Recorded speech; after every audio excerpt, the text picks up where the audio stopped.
Attacks on linemen. Several people working on the front lines to get the power back on say they have been threatened or assaulted while on the job. Thank you so much for joining us this evening. I'm Mario Diaz in for Bill Barajas. It's been 1 week since Hurricane Beryl, and tonight there are approximately 268,000 CenterPoint customers in our area still without power. Local leaders say not only does CenterPoint have to do better, but so do Houstonians after several linemen were victimized while trying to restore the city's electricity. One man was arrested for threatening a lineman with a gun. KPRC2 reporter Corley Peel is speaking with that lineman tonight. I spoke with that lineman on the phone. He didn't want to go on camera, but he says he's here from out of state, and he's been helping restore power in our neighborhoods ever since Beryl hit. He is okay, but police say those committing crimes against crews will face stronger penalties. People of Houston. Boy, I got a Some out-of-state linemen speaking out on TikTok after receiving threats and people questioning their work as they restore power following Beryl. We're all here and we're all working our hardest, but we can only do what CenterPoint asks us to do and when they tell us to go. This video shows a man on 59 near Buffalo Speedway hitting a crew's truck with an object.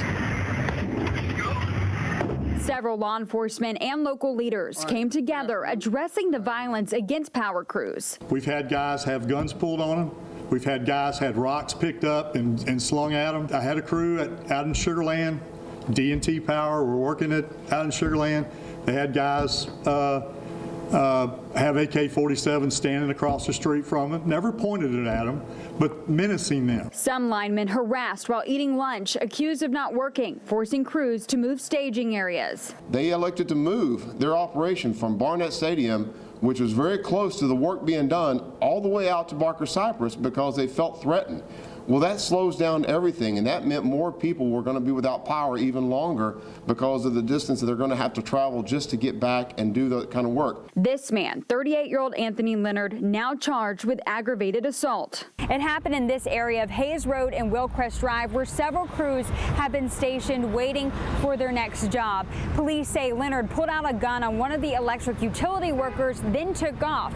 I did speak with that lineman, and he tells me, fortunately, he is okay. When we're told to go, we go, and we go hard as we possibly can, because we miss our families too. We want to go home, we want to see our wives, we want to see our kids. CenterPoint sent out a message saying those out-of-state crews were invited to be here, so they're not obligated to stay if they feel unsafe. They can leave, and if they do leave, that could slow down restoration. CenterPoint says it does expect to restore 90% of its impacted customers by Monday. Corley Peel, KPRC 2 News.